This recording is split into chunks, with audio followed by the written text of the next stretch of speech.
사방지의 경계를 넘은 사랑. 이름 없는 존재. 조선의 새벽은 언제나 고요했다. 그 고요 속에서 한 아이가 태어났다. 남자도 아니고 여자도 아니었다. 세상은 그를 어딘가에 넣어야 안심했지만 그 아이는 어디에도 닿지 않았다. 사방지. 세상에 내 모퉁이를 다 안다는 뜻으로 붙여진 이름이었다. 그러나 정작 그는 세상의 어느 한쪽에도 속할 수 없었다. 어머니는 그를 여자로 길렀다. 붉은 치마를 입히고 고운 분을 발라주었다. 하지만 거울 속의 눈빛은 언제나 낯설었다. 그 눈은 자신을 알고 동시에 자신을 두려워했다. 그는 남자들의 세상에서 여자였고 여자들의 세상에서는 남자였다. 그 어떤 이름으로도 불릴 수 없었던 존재. 그래서 그는 사람으로 살기로 했다. 단지 숨쉬고 사랑하고 존재하기 위해. 일장 봄비 내리는 날의 만남. 봄이 왔다. 버드나무 가지에 물이 오르고 장터의 천막에는 새 비단이 내걸렸다. 사방지는 오늘도 바느질 바구니를 들고 골목을 걸었다. 그의 걸음은 가볍지만 어디에도 속하지 못한 발자국이었다. 그때 저택의 대문이 열렸다. 안에서 부드러운 향과 함께 한 여인이 걸어 나왔다. 흰 치마 저고리, 옅은 연분홍 저고리 자락이 바람에 흩날렸다. 그녀의 눈빛은 깊고 단단했으나 어딘가 지쳐 있었다. 그대가 그 사방지라 하였느냐? 그 목소리는 다정하면서도 명령 같았다. 사방지는 고개를 숙였다. 예, 마님. 바느질 솜씨를 사시겠다면 솜씨가 아니라 마음을 보고 싶구나. 순간 사방지는 숨이 멎는 듯했다. 마님은 그를 똑바로 바라보고 있었다. 여인의 눈길로, 그러나 세상의 잣대가 닿지 않는 눈으로. 그 눈빛 속에서 그는 처음으로 자신이 보여지는 느낌을 받았다. 봄비가 내리기 시작했다. 젖은 창호지 너머로 은은한 향이 스며들었다. 마님은 그를 바라보며 말했다. 사람이란 다 다르지 않소? 그대는 그저 조금 더 진실할 뿐이요. 그날 이후 두 사람은 서로의 그림자가 되었다. 이장 금지된 온기. 며칠 뒤 사방지는 그 집의 노비가 되었다. 낮에는 옷을 짓고 밤에는 등불 아래서 마님과 나란히 앉았다. 바느질을 하며 마님이 물었다. 그대는 여자이요? 사람이라 말하면 부족하겠습니까? 마님은 미소 지었다. 그 미소에는 연민도, 놀람도, 두려움도 없었다. 오직 이해만 있었다. 그날 밤 바람이 분다. 등불이 흔들리며 두 사람의 그림자가 하나로 겹쳐졌다. 세상은 그들의 이름을 몰랐지만 그 순간만큼은 누구도 부정할 수 없는 사랑이었다. 사방지는 마님의 곁에서 처음으로 집이라는 감정을 느꼈다. 누군가의 눈빛 속에서 자신이 온전히 받아들여지는 기적 같은 순간. 그것은 평생을 찾아 헤맨 안식이었다. 하지만 조선은 진실을 견디지 못했다. 삼장 수군거림의 시작. 햇살이 한창인 낮, 장터의 소음 속에서 누군가의 속삭임이 퍼졌다. 사방지, 사방지라던데. 마님과 둘이 밤낮으로 붙어 있다지 않소? 저자가 대체 남자요, 여자요? 작은 목소리가 모여 금세 큰 이야기로 번졌다. 사방지는 옷깃을 여미며 고개를 숙였다. 마님의 집에서 겪었던 조용한 시간들이 이제 세상의 시선 속으로 들어왔다. 그들의 사랑은 더 이상 은밀하지 않았다. 걸음마다 의심과 수군거림이 따라붙었다. 마님은 평정심을 잃지 않았다. 그러나 그 눈빛 속에는 묘한 긴장이 섞여 있었다. 사람들이 우리를 몰라주면 좋겠구나. 그녀가 낮게 말했다. 사방지는 그 말에 묵묵히 고개를 끄덕였다. 마음속 깊이 이제 더 이상 숨길 수 없다는 사실을 깨닫고 있었다. 어느 날 저녁 장터에서 돌아오는 길에 사방지는 낯선 시선들을 느꼈다. 관복을 입은 남자들이 멀찍이서 그를 지켜보고 있었다. 그들의 눈빛은 차갑고 날카로웠다. 사방지는 걸음을 재촉했다. 심장이 두근거렸다. 집에 도착하자마자 마님이 그를 맞이했다. 무슨 일이요? 관아의 눈길이 느껴집니다. 마님의 얼굴이 창백해졌다. 그러나 그녀는 사방지의 손을 꽉 잡았다. 두려워하지 마라. 내가 있다. 그러나 두 사람 모두 알고 있었다. 세상은 그렇게 단순하지 않다는 것을. 사장 폭풍의 전야. 소문은 들불처럼 번졌다. 장터에서, 주막에서, 심지어 관아에서도 사방지와 마님의 이야기가 회자되었다. 여자도 아니고 남자도 아닌 치차와 양반과 마님이 정을 통했다니 세상에 이런 불경이 어디 있단 말이오. 이는 하늘의 질서를 어기는 일이오. 사방지는 바느질을 하면서도 손끝이 떨렸다. 바늘이 자꾸만 빗나갔다. 마님은 그런 그를 지켜보며 조용히 다가왔다. 사방지, 예, 마님. 우리가 잘못된 일을 한 것이오? 사방지는 고개를 들어 마님을 바라보았다. 그녀의 눈에는 흔들림이 없었다. 아닙니다, 마님. 우리는 다만 사랑했을 뿐입니다. 그렇소. 우리는 사랑했을 뿐이요. 마님은 사방지의 손을 잡았다. 두 사람의 손이 겹쳐졌을 때 문 밖에서 요란한 소리가 들렸다. 쾅, 쾅, 쾅. 관아에서 나왔다. 문을 열어라.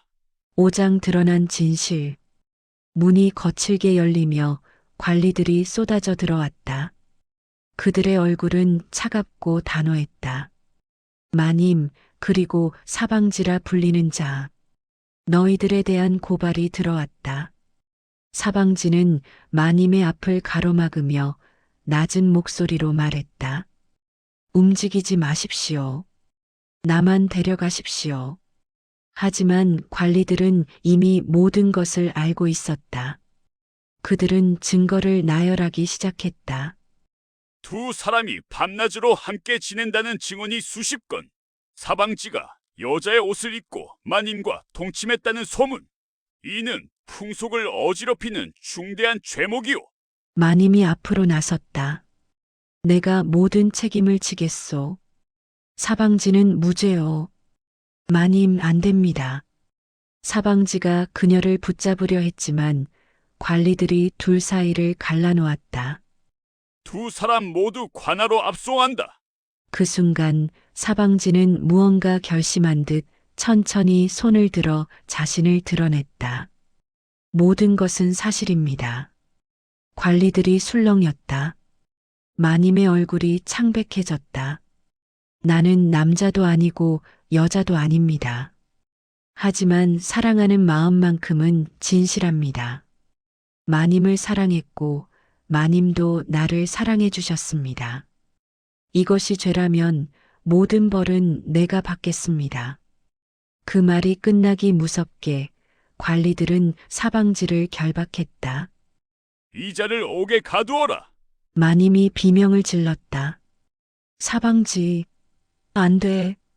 하지만 사방지는 끌려가면서도 한 번 더 마님을 돌아보았다. 그의 눈빛에는 후회가 없었다. 오직 사랑만이 있었다. 육장 옥중의 밤. 차가운 옥바닥에 앉아 사방지는 창살 너머 달빛을 바라보았다. 몸은 결박되어 있었지만 마음만큼은 자유로웠다. 마님 괜찮으실까? 그때 복도 끝에서 발걸음 소리가 들려왔다. 관리 하나가 촛불을 들고 다가왔다. 사방지, 예, 임금께서 너에 대한 소식을 들으셨다. 사방지의 심장이 쿵 내려앉았다. 세조께서는 내 죄를 과도하게 처벌하지 말라 하셨다. 순간 사방지는 숨을 멈췄다. 하지만 관리가 차갑게 덧붙였다. 너는 이곳을 떠나야 한다. 한양에서 멀리 아무도 너를 알아보지 못할 곳으로. 그럼 마님은? 마님은 가문의 감시 아래 놓일 것이다. 다시는 만날 수 없을 것이니 단념하라. 사방지의 눈에서 눈물이 흘러내렸다. 처음이자 마지막으로 흘리는 눈물이었다. 7장 이별의 순간. 사방지가 유배지로 떠나기 전날 밤 기적이 일어났다. 누군가 옥문을 두드렸다. 관리가 문을 열자 그곳에 마님이 서 있었다. 마님. 마님은 관리에게 은자 몇 냥을 쥐어주며 속삭였다. 잠깐만 시간을 주시오. 관리는 고개를 끄덕이고 물러났다. 마님이 창살 앞에 무릎을 꿇었다. 두 사람은 철창을 사이에 두고 서로를 바라보았다. 미안하오, 사방지. 아닙니다, 마님. 후회하지 않습니다. 나도 후회하지 않소. 그대를 만난 것은 내 생에 가장 빛나는 순간이었소. 마님이 손을 뻗어 창살 사이로 사방지의 손을 잡았다. 차가운 쇠와 따뜻한 피부가 맞닿았다. 사방지, 들어주오. 예, 마님. 우리가 함께할 수 없다면 그대는 자유롭게 살아주오. 누구의 시선도, 누구의 잣대도 두려워하지 말고 그대 자신으로 살아주오. 사방지의 목소리가 떨렸다. 마님도 행복하셔야 합니다. 그대가 어딘가에서 숨쉬고 있다는 것만으로도 나는 행복할 것이오. 두 사람은 마지막으로 서로를 껴안으려 했지만 창살이 그들을 막았다. 그래도 손끝만은 놓지 않았다. 멀리서 닭이 울었다. 새벽이 오고 있었다. 가야 하오, 사방지. 예, 마님. 마님이 일어서며 마지막으로 속삭였다. 사랑하오. 저도 평생 사랑하겠습니다. 마님이 돌아서서 걸어갔다. 그녀의 뒷모습이 어둠 속으로 사라질 때까지 사방지는 눈을 떼지 않았다. 8장 세상을 향한 외침. 이튿날 새벽 사방지는 마차에 실려 유배지로 향했다. 거리에는 사람들이 모여 수군거렸다. 저자가 그 사방지라던데. 괴물 같은 이라고. 하늘이 노할 일이지. 사방지는 고개를 숙인 채 마차에 앉아 있었다. 그때 갑자기 누군가 돌을 던졌다. 탁! 돌이 마차 옆을 스쳤다. 사람들이 웅성거리기 시작했다. 저런 자는 죽여야 해. 풍속을 어지럽힌 죄인. 관리들이 군중을 막으려 했지만 분위기는 점점 험악해졌다. 사람들이 마차를 에워쌌다. 그 순간 사방지가 천천히 일어섰다. 멈추시오. 그의 목소리는 작았지만 묘하게 울림이 있었다. 군중이 잠시 조용해졌다. 사방지는 결박된 손을 들어 올리며 말했다. 여러분, 나는 괴물이 아니오. 나는 단지 사람이오. 사람이라니. 내가 무슨 사람이냐? 누군가 소리쳤지만 사방지는 흔들리지 않았다. 나는 남자도 아니고 여자도 아니오. 하지만 나에게도 심장이 뛰고 눈물이 흐르고 사랑하는 마음이 있어. 그것이 사람이 아니라면 대체 무엇이 사람이오? 군중이 술렁였다. 나는 태어날 때부터 세상의 틈에 끼인 존재였소. 어디에도 속하지 못했고 누구에게도 이해받지 못했소. 하지만 단 한 사람, 나를 사람으로 봐준 이가 있었소. 사방지의 눈에서 눈물이 흘러내렸다. 그 사람 때문에 나는 비로소 살아있음을 느꼈소. 그것이 죄라면 기꺼이 그 죄를 지겠소. 하지만 내가 느낀 사랑만큼은 이 세상 그 무엇보다 진실했소. 나는 남자도 여자도 아니다. 나는 그저 나로 존재한다. 그 외침이 거리를 울렸다. 군중은 침묵했다. 어떤 이는 고개를 돌렸고 어떤 이는 눈물을 닦았다. 어떤 이는 여전히 분노했지만 더 이상 돌을 던지지는 않았다. 관리가 사방지를 다시 마차에 태웠다. 마차가 움직이기 시작했다. 사방지는 창밖을 바라보며 한양의 지붕들을 바라보았다. 어딘가에 마님이 있을 것이다. 그 생각만으로도 충분했다. 구장 시골집에서의 재회. 사방지가 시골집으로 옮겨진 지 석 달이 지났다. 공기는 차갑고 고요했다. 멀리서 들려오는 개 짖는 소리와 풀벌레 소리만이 정막을 채웠다. 사방지는 홀로 바느질을 하며 하루하루를 보냈다. 마님은 어떻게 지내실까? 그는 매일 밤 달을 보며 마님을 생각했다. 같은 달을 보고 있을 그녀를 상상하며 외로움을 견뎠다. 어느 가을 저녁 낙엽이 지는 마당에서 사방지는 빨래를 널고 있었다. 그때 문득 발걸음 소리가 들려왔다. 사방지. 그 목소리에 사방지는 심장이 멈추는 듯했다. 천천히 고개를 돌리자 그곳에 마님이 서 있었다. 먼지 묻은 행색, 지친 얼굴, 하지만 변함없는 눈빛. 마님. 사방지는 빨랫감을 떨어뜨리고 그녀에게 달려갔다. 두 사람은 마당 한가운데서 서로를 껴안았다. 어떻게 오셨습니까? 도망쳤소? 가문의 감시를 뚫고 밤낮으로 걸어서. 마님의 손은 상처투성이었다. 발은 부어 있었다. 하지만 그녀는 웃고 있었다. 그대 없이는 살 수 없었소. 사방지는 눈물을 흘리며 마님의 손을 잡았다. 마님, 이제 돌아갈 수 없습니다. 돌아가지 않을 것이요. 여기서 그대와 함께 살 것이요.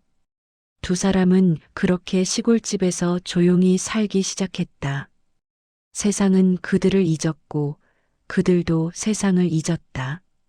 다만 서로만을 기억하며 남은 생을 함께 보냈다. 전설이 된 사랑. 세월이 흘러 사방지와 마님의 이야기는 전설이 되었다. 어떤 이는 그들을 죄인이라 했고 어떤 이는 신이 내린 경계의 사람이라 불렀다. 하지만 그 누구도 부정할 수 없는 것이 하나 있었다. 그들의 사랑은 진실했다. 남자와 여자, 양반과 천민, 허락된 것과 금지된 것. 모든 경계를 넘어선 그들의 사랑은 조선의 가장 아름답고도 슬픈 이야기로 남았다. 그리고 지금도 가을밤 달빛 아래서 누군가는 그들의 이름을 속삭인다. 사방지. 두 얼굴의 사람이 아니라 하나의 진실한 마음으로 살았던 조선의 가장 용감한 인간 이야기로. 이 이야기가 조금이나마 재밌었다면 좋아요와 구독 부탁드립니다. 여러분들도 사랑하는 이에게 오늘 한번 더 표현하는 것이 어떨까요? 댓글로 남겨주세요. 감사합니다.